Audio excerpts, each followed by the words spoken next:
नमस्कार श्रोताओं, आकाशवाणी समाचार देहरादून द्वारा प्रस्तुत है विशेष कार्यक्रम विषय संवाद। विषय संवाद की इस कड़ी में आज हमारी खास मेहमान हैं दिव्या नेगी। दिव्या एक डेवलपमेंट प्रोफेशनल और पॉलिसी कंसल्टेंट है और वर्तमान में छत्तीसगढ़ के बस्तर जिले में ग्रामीण विकास, लैंगिक समानता और युवा सशक्तिकरण जैसे महत्वपूर्ण पहलुओं पर कार्य कर रही हैं। साथ ही वो एक राष्ट्रीय स्तर की वक्ता हैं जिन्होंने राष्ट्रीय युवा संसद महोत्सव में उत्तराखंड का 2 बार प्रतिनिधित्व किया है। इसके साथ ही हाल ही में आयोजित विकसित भारत यंग लीडर्स डायलॉग 2025 का भी उन्होंने सफलतापूर्वक संचालन किया है। तो दिव्या, सबसे पहले आकाशवाणी समाचार देहरादून में आपका बहुत बहुत स्वागत है। बहुत बहुत धन्यवाद रागिनी जी। दिव्या, जैसा कि आप development professional and policy consultant के रूप में आप काम कर रही हैं, आपने ग्रामीण क्षेत्रों में काम किया है, आपने कम्युनिटी डेवलपमेंट के लिए आप काम कर रही हैं।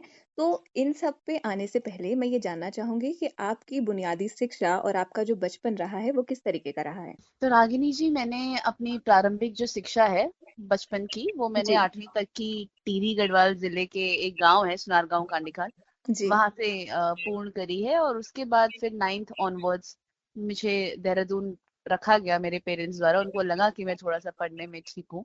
तो जी उसके बाद की जो मेरी शिक्षा है 9वीं से 12वीं तक की, और जी इवन मेरा जो कॉलेज है वो श्री गुरु रामराय एजुकेशन मिशन में मैंने पढ़ाई की है। और उसके बाद मैं सोशल सेक्टर और ये जो डेवलपमेंट सेक्टर है इसको एक्सप्लोर करने के लिए मैंने जी गांधी फेलोशिप, एक प्रोग्राम होता है 2 साल का, जी वो एक आकांक्षी जिला कार्यक्रम है, उसके अंतर्गत उधम सिंह नगर जिले से किया है। मैं अभी बस्तर संभाग में बीजापुर जिले में जो भी नक्सल प्रभावित क्षेत्र है जी वहां पर एक पब्लिक पॉलिसी कंसल्टेंट और डेवलपमेंट प्रोफेशनल के तौर पर काम कर रही हूँ। जी। तो सामाजिक तौर पर जो आपका रुझान है, जो कम्युनिटी डेवलपमेंट या ग्रामीण क्षेत्रों में काम करने में जो रुचि है, ये हम्म। कहाँ से विकसित होती है और इसका श्रेय आप किसे देना चाहेंगे? मुझे लगता है इसका पूरा श्रेय और जो मेरे अंदर इसको के लिए जो भी इंटरेस्ट डेवलप हुआ है वो मेरी प्रारंभिक जिंदगी से शुरू हुआ है, जो मैंने गांव में बिताई। जी जब मैंने देखा कि किस प्रकार से हमारे पहाड़ों में उस समय तो था ही, इससे पहले 10-12 साल पहले, बट आज की दिनांक में भी हम्म। एक अच्छी शिक्षा, एक अच्छा स्वास्थ्य, अच्छा रोजगार, इसके लिए जी आज भी हमारे पहाड़ के लोगों को बहुत दिक्कतें उठानी पड़ती हैं। तो मुझे बिल्कुल। लगता है कि जब मैंने कॉलेज में अपना ग्रेजुएशन में सब्जेक्ट हिस्ट्री और पॉलिटिकल साइंस लिया था, तो उसके बाद से जब मुझे लगा कि अच्छा ऐसा भी कोई क्षेत्र है जहाँ पर आप काम कर सकते हैं, सरकार की नीतियां हैं जी उनको इम्प्लीमेंट कर सकते हैं, उनकी प्लानिंग में हेल्प कर सकते हैं बिना सरकार का हिस्सा बने, जी तो फिर इसकी तरफ मेरा रुझान ज्यादा बढ़ा। जी और ग्राउंड का एक्सपीरियंस होने के साथ साथ और अपना एक पर्सनल एक्सपीरियंस और अपना एक पर्सनल पेन होने के बाद कि मुझे अपना पहाड़ छोड़ना पड़ा देहरादून आने के लिए, जी क्योंकि वहाँ पे शिक्षा नहीं थी। और मुझे जी लगता है मैं बहुत ज्यादा ब्लेस्ड हूँ कि मुझे ये अपॉर्चुनिटी मिला कि मैं आ सकती थी देहरादून। पर आज की जी डेट में भी ऐसे बहुत सारे हमारे युवा हैं, बहुत सारे ऐसे बच्चे हैं जी जिनके पास संसाधनों की अभाव होने के कारण वो नहीं आ पाते अच्छी शिक्षा, अच्छा स्वास्थ्य के लिए, वो अभी भी स्ट्रगल कर रहे हैं। तो ये एक वो है कि मैं रूरल डेवलपमेंट और पब्लिक पॉलिसी प्लानिंग और इम्प्लीमेंटेशन पे प्रशासन के साथ मिलकर काम करने में मेरी रुचि बढ़ी, और इस तरीके से मैं भी इस पर काम कर रही जी। तो जैसा कि आपने बताया कि आप टिहरी के ग्रामीण क्षेत्र से आती हैं, तो हूँ। आपकी जो ये जर्नी रही है, आप आज जिस पोजीशन पे आप हैं, तो इसे देखते हुए वहाँ आपका जो मूल गांव है, वहाँ जी। पर क्या कुछ बदलाव आप देख रही हैं? मैं अपने गांव की पहली लड़की थी जिनको ऐसे 9th के लिए उन्होंने देहरादून भेजा। जी आज की डेट में मेरे गांव की ये स्थिति है कि सारे बच्चे, मैं आपको बता रही हूँ, इवन सेकंड थर्ड ऑनवर्ड्स लोग हम्म। उनको चंबा और देहरादून जैसी जगहों पे लाकर रख रहे हैं, हम्म। क्योंकि एक लोगों का नजरिया बदला है शिक्षा जी को जी लेकर। जी पहले शिक्षा को सिर्फ आपका ये समझा जाता था कि अच्छा बच्चों ने पढ़ लिया, कहीं से भी पढ़ लिया, बस ग्रेजुएशन हो जानी चाहिए, बीए बीएससी, और फिर हम्म। नौकरी में जो भी लगते रहे। बट अब जी एक वो रुझान बदला है, एक वो व्यवहार बदला है शिक्षा के प्रति, कि एक जी अच्छी शिक्षा कितनी महत्वपूर्ण है एक पूरी इंसान की ग्रोथ और डेवलपमेंट के लिए। तो शायद जी ये एक चेंज है जो मैं अपने गांव में, स्पेसिफिकली अपने गांव में जब मैं अब जाती हूँ, वो हम्म मैं देख पाई हूँ हम्म कि हमारे बहुत सारे जो गांव के छोटे छोटे बच्चे हैं या फिर जो हम्म परिवार हैं, हम्म उन्होंने अपने बच्चों को अच्छे स्कूलों में लाकर रखा है। पर साथ में दुख की बात भी होती है कि इसी कारण हमारे गांव भी खाली हो रहे हैं।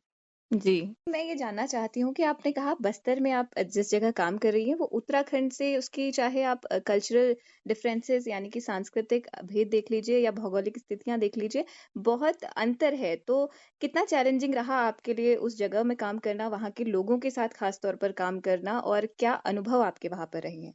अम, तो कुछ अंतर बताने से पहले मैं कुछ सिमिलैरिटीज पे जरूर फोकस करना बिल्कुल, चाहूंगी बिल्कुल, जी। कि क्या सिमिलैरिटी है। वही जो दिक्कतें हमारे पहाड़ों में है कि आपका हुँ, क्वालिटी एजुकेशन नहीं है, लोग गांव छोड़ रहे हैं पर वहाँ पे अच्छे स्कूल नहीं बन रहे, अच्छे टीचर्स नहीं आ रहे हैं। हुँ, स्वास्थ्य का बहुत ज्यादा चैलेंज है, एक हुँ, अच्छे हेल्थ केयर का, हुँ, एम्प्लॉयमेंट का दिक्कत है। हुँ, आपके अगर अगर किसी को एंटरप्रेन्योरशिप में कुछ करना है, हुँ, स्वरोजगार में कुछ करना है, तो बहुत कुछ आशाएं हैं नहीं, बहुत कुछ हुँ, आयाम है नहीं। हुँ, सेम केस बस्तर का है। हुँ, बस्तर में बस एक एडेड चैलेंज हमारा नक्सलवाद का है जी। कि यहाँ पे बहुत ज्यादा माओवाद और नक्सलवाद है।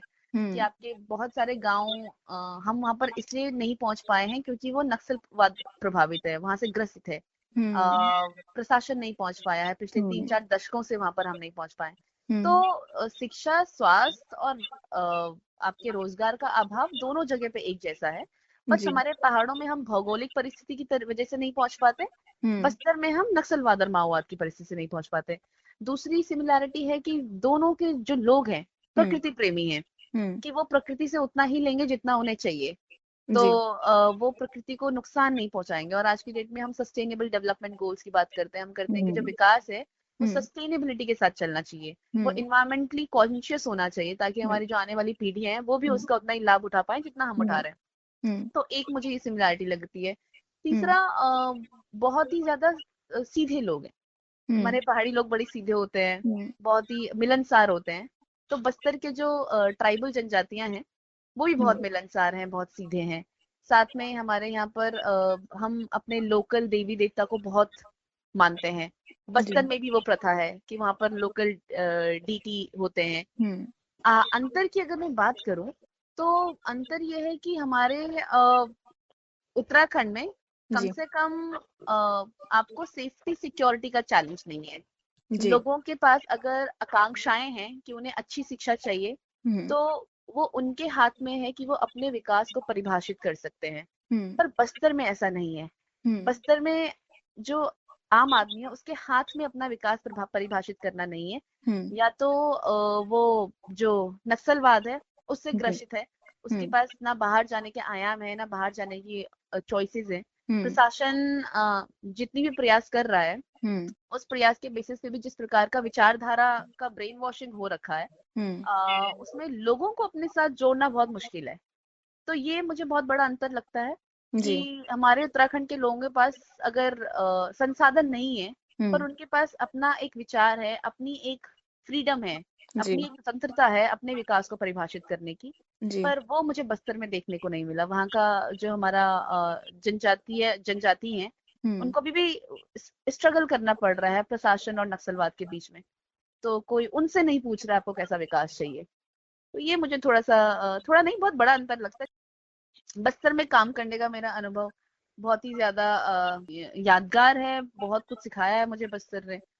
क्योंकि आपने ज़मीनी स्तर पर इतना काम किया है, ख़ास तौर पर ग्रामीण और अब आप नक्सल एरिया में भी काम कर रही हैं, तो मैं एक कोई रोचक या कोई ऐसा अनुभव आपसे जानना चाहूँगी जो आपकी ज़िंदगी में ख़ास तौर पर यादगार रह गया हो? उम, बिल्कुल, बिल्कुल। तो एक एक ऐसा अनुभव है कि मैं बस्तर में पिछले 2 साल से काम कर रही हूँ। जी, तो वहाँ पर पिछले 3 दशक से जी, बहुत सारे स्कूल, आंगनवाड़ी बंद हो गए थे। जब जी, से नक्सलवाद और माओवाद हमारा बस्तर जैसे रीजन में आया हुँ, 1980s 1990s के बाद, तो जी, 3 दशक के बाद प्रशासन और सरकार ने वहाँ पर स्कूल खोला। बहुत इमोशनल सीन भी था वो मेरे लिए।